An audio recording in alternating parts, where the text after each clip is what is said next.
Welcome back to Let's Be Real with Sheri and Tara. I'm Sheri and Tara's out today. So today I have with me Lady Goldwire, and she's been on with us before, but we're so happy to have her back. Thank you for having me back. Yeah, welcome.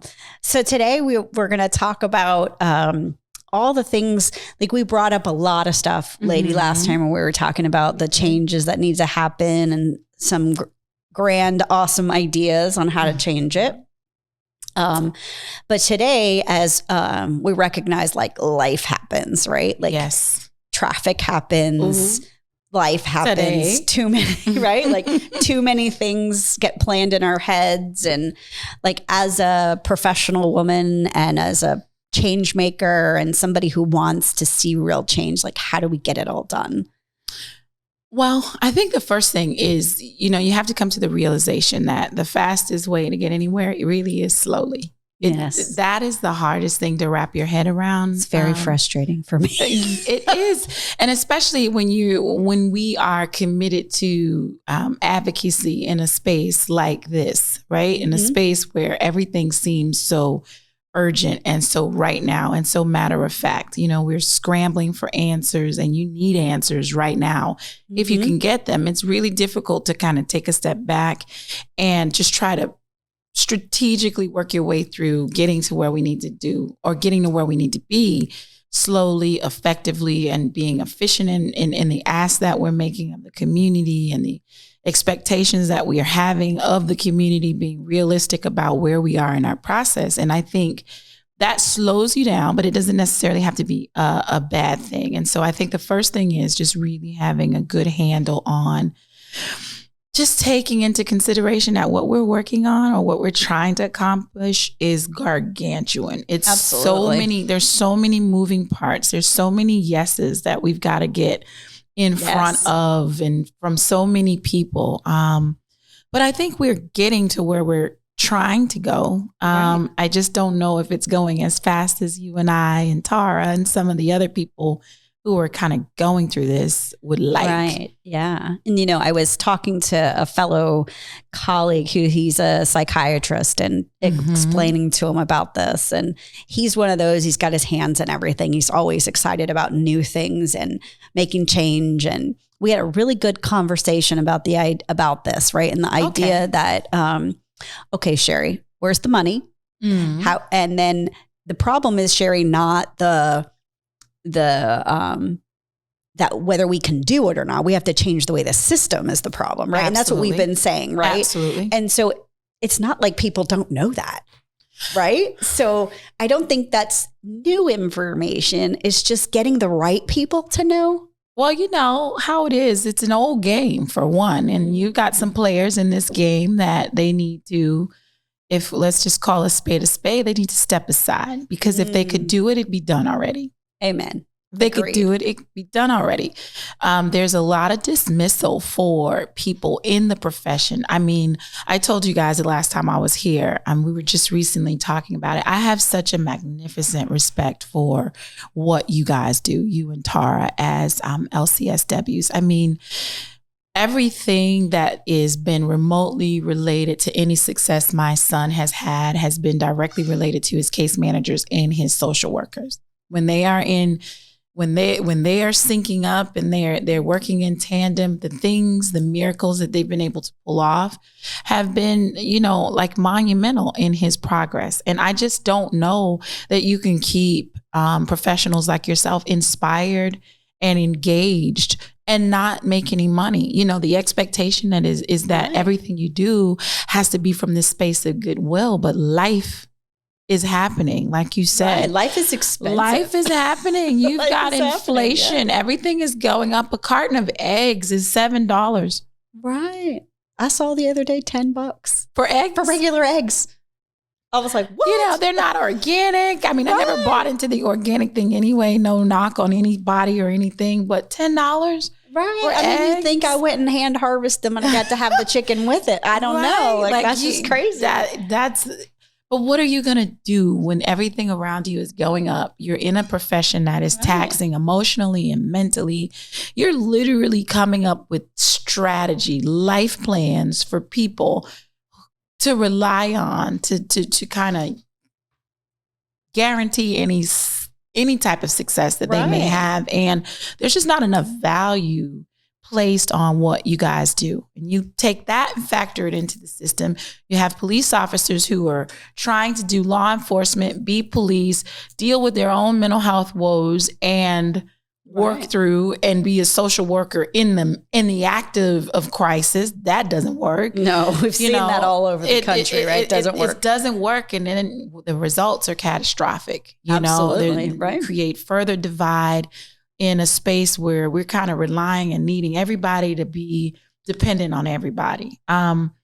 It's an old game, and some of the players need to just kind of step aside. I think we're moving into a space where you can trust the younger generation. They've got some really cool ideas and some the means and the ways that they approach life. I think it's worth exploring. You also have us who are kind of teetering between being on that side and our parents who were baby boomers and having it all figured out. I read something the other day talking about those of us that are in this space, we know life before the internet and before, after the internet. Like, we kind of got our feet in both worlds, and it's a great place to be. The ideas and the possibilities are endless. I sit and I find myself mind mapping this vision, and I don't know where it's going to come from. I'm always praying that some philanthropist or somebody who just decided not to leave everything they had to their dog would decide, or their cat, to say, you know what, I can really, really reshape what quality of life looks like for a lot of people. Right. And in doing that, I'd like to do this. And I just would love to wake up and hear about that happening, and then finding a way to kind of corral with all of us, all of us who've been just throwing stuff up against the wall to try to make it work, really actually making it work. Right, because that's spaghetti that we throw at the wall. Like, it doesn't stick. It's not sticking right now. It's not sticking. We need some meat and some. Right. And I have noticed in the 20 years that I've been in this field, well, I maybe more than that, but I have noticed that there has been some change, right? Where it's like, I think we're ripe and ready for that change. Like you said, that people are kind of like waking up to this and knowing, and the younger generation is very much about mental health, and they're very aware of it. To the point where my daughter's 26, and she'll say to me, a 40-hour week is great, but I definitely have to carve out some time. And they have conversations with their boss, her boss. Her boss is having a conversation with her because she's younger too. Listen, maybe we won't do, if 30 hours is, if you can get 40 hours worth of work done in 30 hours and you just need to check in on you, let's do that. As long as the quality of what you're putting out doesn't change, we're open. I mean, people everywhere are recognizing, especially post-COVID, that there is a better way to do things. It does not require this constant grind. And I don't think us finding a solution to mental health is something that requires a lot of uplift as much as it just requires all hands on deck. Absolutely. That's it, right? If we work together with law enforcement, schools, hospitals, different kind of housing units, those kind of things. Because what I see is that either one is taking it on all by themselves, or they're taking it on here and they're taking a little piece here, and nobody is working together. Right. We may have one from one system go to the other and vice versa, but we don't work as a cohesive unit. It's all, there's these different silos, so to speak. And if we were talking to each other and listening to each other, it may work. But because we're all kind of figuring it out individually and in an isolated manner, it makes it really, really challenging. One of the things that I was thinking, and I think we talked about it briefly, was just this notion of, we're finding ourselves being heavily taxed anyway, but we had the half-cent tax, and you talked about how that went, a portion of that was kind of redistributed into the schools. So you had these behavioral health professionals kind of coming in and trying to offset or alleviate some of the stressors associated with some of the mental health conditions that present in the education system. But I just think if there was another way, or if we could revisit something like that, something similar, and or require each municipality to extract some sort of or implement some sort of tax from a municipal standpoint, and then pull all of that money together, and there be some central, or maybe 3 or 4 locations within the county, something in the east, something in the west, something in the north, something in the south, and work our way around, just making sure that each of the municipalities and the people in them were taken care of there, and finding a system. I think it's unfair to burden South County, or to try to burden JFK, or to try to, Jerome Golden probably had the best handle on it, if that was even good, but they are no more. Right. And now you've got, and that building's just sitting there rotten, just right? Sitting there. I mean, you could go through and do a whole lot of stuff if someone would just have a conversation with us about what's next. Right. And I think that if we left the Baker Act situation the way it was, right? We can lock you up for 72 hours, make sure that, we assess you, and then there was a good place to go from there. After there. Then we don't have to change the Baker Act system, right? But when people leave, they're leaving and they want something, right? And they have nothing. So I'm not necessarily I'm not delusional in thinking that I'm going to get rid of the Baker Act, or I'm going to, all of a sudden we can lock anybody up at will. That's absolutely not what I'm looking for, right? We don't want to take everybody's rights away, but at some point their rights are going to be taken away by going to jail anyway.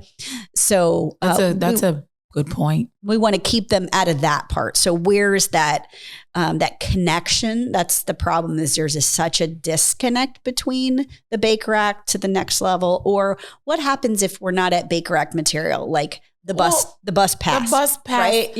Yeah. Here's the thing. I think what's happening in the disconnect is people are unable to see the brokenness associated with mental illness.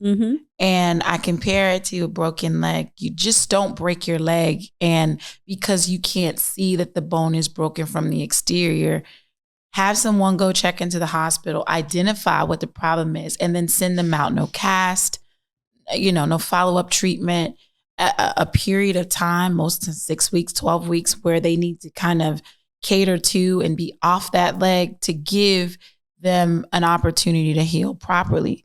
When people present to the hospital with mental health illnesses and they go in for this stabilization period under the Baker Act system, typically it's that 72 hours. And then it's so much of it happening that the people, in all honesty, the entities have to cycle them through because there's nowhere to put them. They're lined against the walls. It looks like mayhem. However, when you just throw them out on a broken brain, throw them out with injury amidst all the other stuff that's going on in the atmosphere, there is no place and there is no means for proper healing. I mean, not to be able to go into an environment.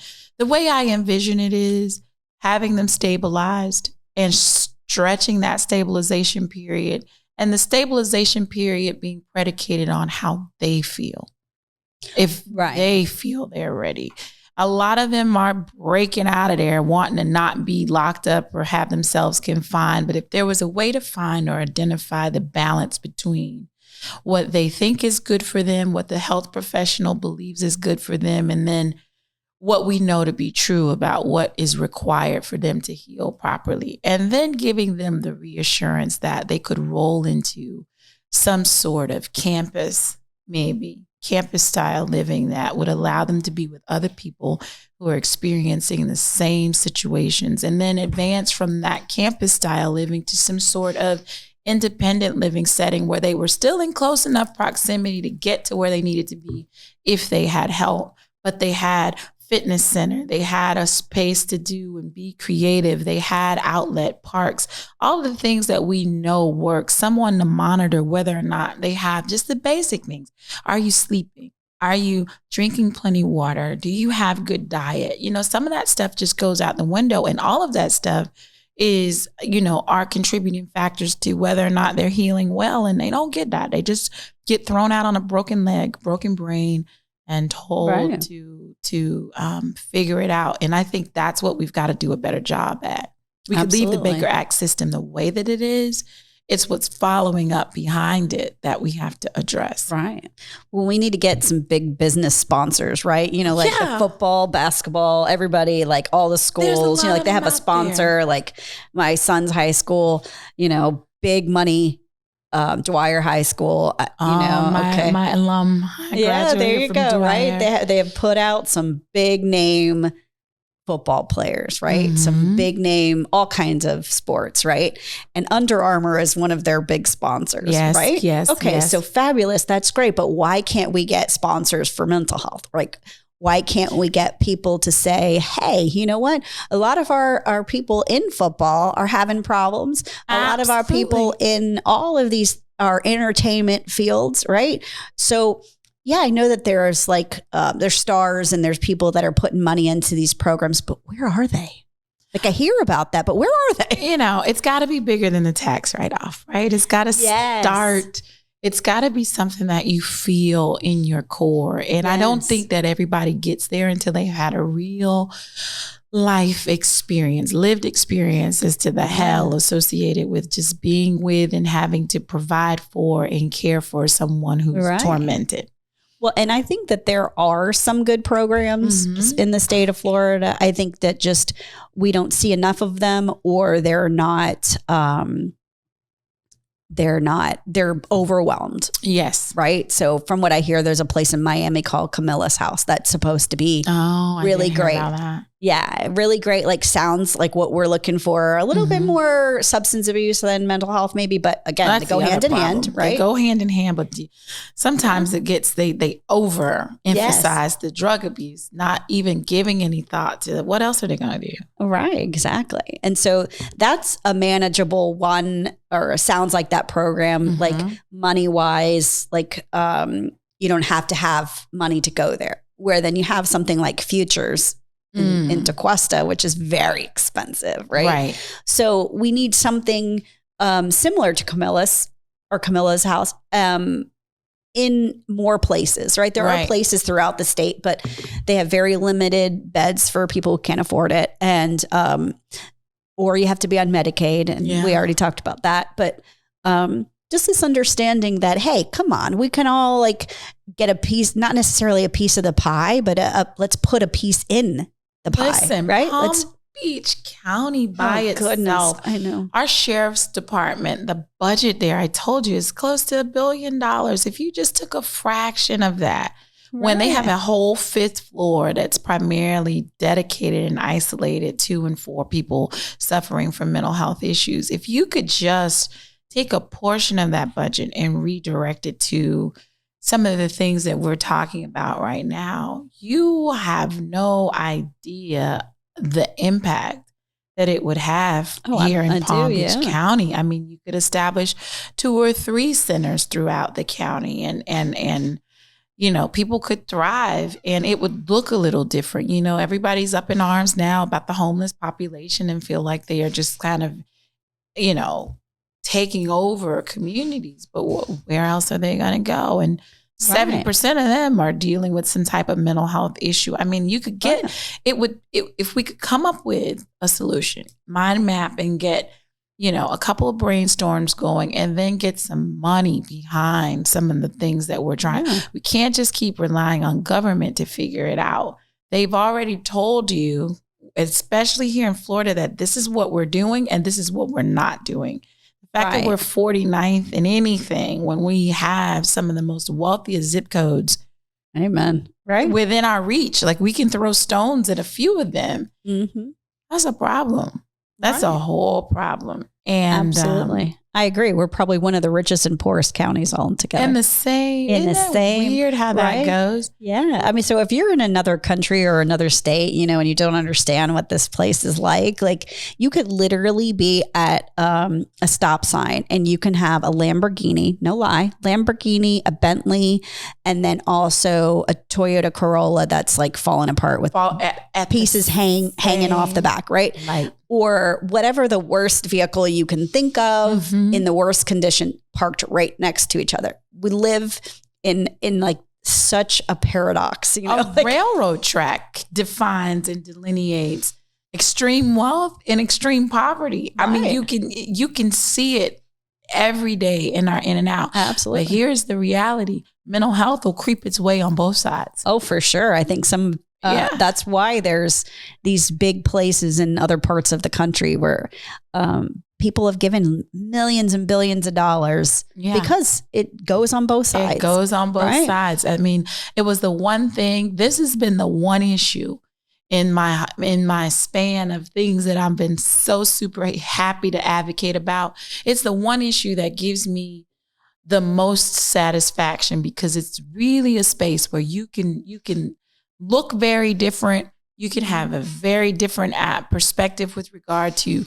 who you worship. You can be on different political sides of the aisle, but a diagnosis of a mental health disorder will bring you all into the same waiting room. Right. And it'll bring you both on your knees, crying right? No matter praying what. And crying the same tears. Mm-hmm. I don't know that there's a whole lot of issues that give you that level of unity. There's a common thread that kind of runs through how mental health disorders affect us all, and everybody can understand it. That's not that's my disorder versus your disorder. That's when it hits home like nothing ever can. It tears up families the same way. You listen to the stories. I've had the honor over the last few years of teaching at NAMI, Family to Family. And Family to Family are one of those courses. It's free, by the way. It's 6 weeks long, 12 sessions of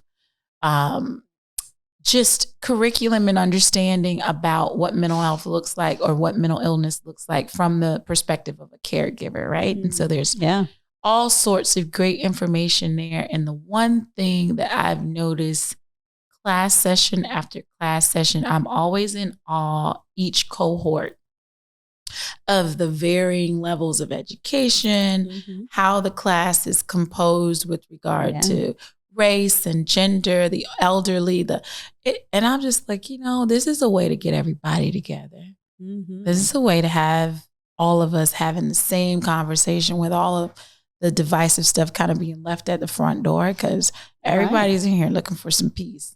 And looking for some peace and solutions. We're typically all in the classroom, no makeup, everybody's stressed to the max, drained. And that's that one place where you can come dump twice a week for 6 weeks and just let it all out. And you find out that our kids, our siblings, our loved ones, they are cycling through, their mental illness kind of the same way. It's the same story at the end of the day. And right now, the thing that would fix it is some pretty smart LCSWs and some money and some situs, some location, and just, pulling from programming here, there, and the in-between, and gelling it all together. Yeah, I think that we need to find a way to have like a call out to all these people, like a call to action, where we need to find a space to say to everybody, like, I mean, this is a great space, but if those people aren't listening, then it's hard, right? So we got to get them to listen, but also we need to get into a space and say, hey, look, we all, like you just said, we all have this challenge. Let's not make this one person's problem or the other. It's all of ours. It's all of our concern. This is not a socialist versus democratic kind of discussion. This is a humanistic conversation, right? Because, you find in places where they take care of their own, right? Where everybody lives in the house together, and like in those kind of cultures. I don't think this is as much of a problem, right? Because that's just part of the family, right? We're not expecting them to get out. We're not expecting them, right? So that might be a little bit different for them, but I think it's still a challenge. But if you have grandma, grandpa, aunts and uncles and cousins all in the same community or right next to each other, they're probably more likely, like in the Spanish cultures and other countries, like they're very much like, hey, let Alberto sit over here by himself and play cards with us. We're going to ignore, or we're going to let him play, or whatever, right? We're going to all be together. But when you got one mom by herself trying to do it all, and the other people in the family, like, That's your her problem. Yeah. It gets difficult. You know what I envision though? I don't know. I remember being a little kid and watching the Sheri telethons. Oh, yes. I just see, just a reenactment of something like that and just going on a weekend. That's a beautiful idea. Yeah, just going on a weekend and just having fun. People taking and calling, and you just put all of the donations in the middle, and then having those same people figure out how they'd like to see this best spent in the vein of mental health and come up with it. I mean, we just lock up for that weekend and we just televise it right now with social media and lives. It's you could actually recreate a throwback moment, but I love that. Yeah. Push ourselves forward, with regard to solution, at least jumpstart and get us to a space where, you could figure out what our next steps look like in terms of just getting a stabilization piece together or rewarding some really, really hardworking social workers who are just trying to find a way. I know social workers who have 25, 30 people on their caseload, and they are actively advocating for each and every one of them, from bus passes to driver's licenses to calling and following up interviews, and taking them this and that. It's like they don't even have a space to have their own lives because they are so busy trying to hold together the lives of the people that they've committed to managing. And all those social workers are also holding space for those families too, right? So they're listening to those families. They're helping the families find a spot, all of it. But what I love about what you just said about the telethon thing and, we get all the money together and it's not just, hey, we're going to use this how we think best. Yeah. Is that, okay, so you gave this money. Let's all sit down and talk about what are you going to do with this, right? What do you want to see us do? Here are our ideas. And here's what we think we need. But you gave us the money. What do you want to see happen? And just sit down and get to, I think with all of the wealth that we have here, I think you get to where you're trying to go really, really fast. But a lot of these people are just under the impression that the system or the government has it already figured out. And if you're not living the nightmare, you're not paying attention to what's going on. You don't have any idea. There's no real, campaign or crusade really reaching out to them and saying, listen, we don't have, the government doesn't have it figured out and there's not enough. They're cutting and slashing budgets and numbers as opposed to opening up the gateway for there to be more improvements. You know, I think a lot of people don't know, and so they haven't done anything. But if we could find a way to, maybe we do come from Florida where there's a whole bunch of football, basketball, track. I mean, we have all sorts of athletes out here, just them alone and their contributions of ideas, presence, impact, influence. Well, and I think that mental health encompasses so much. Yes. Right. It's not just somebody who's schizophrenic that we'll be talking about here. You have bipolar, you have anxiety, OCD. Right. You have people who are autistic that would all of that. Like if you put all of that together, like autism with OCD and all of that going on together, that's a problem all over the world. But, we have people who have put a lot of money into those programs too. So why can't we just put them all together? Like a campus for people to thrive. Here's the deal.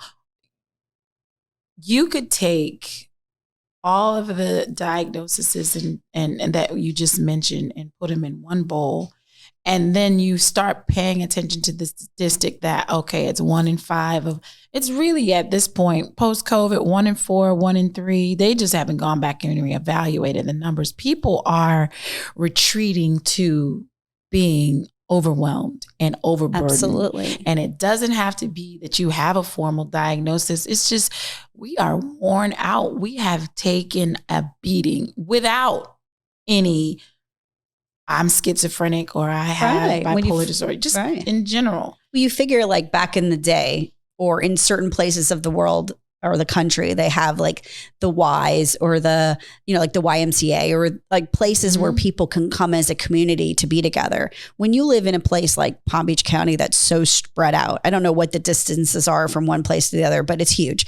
And when you don't have necessarily a true community center, where people come together, that's about all of that, right? About bringing the old and the young together and the to all work together for a common goal. We don't have that where you can just say, hey, you know what? I'm having a rough day. I'm going to go over and hang out with some people over there. Right.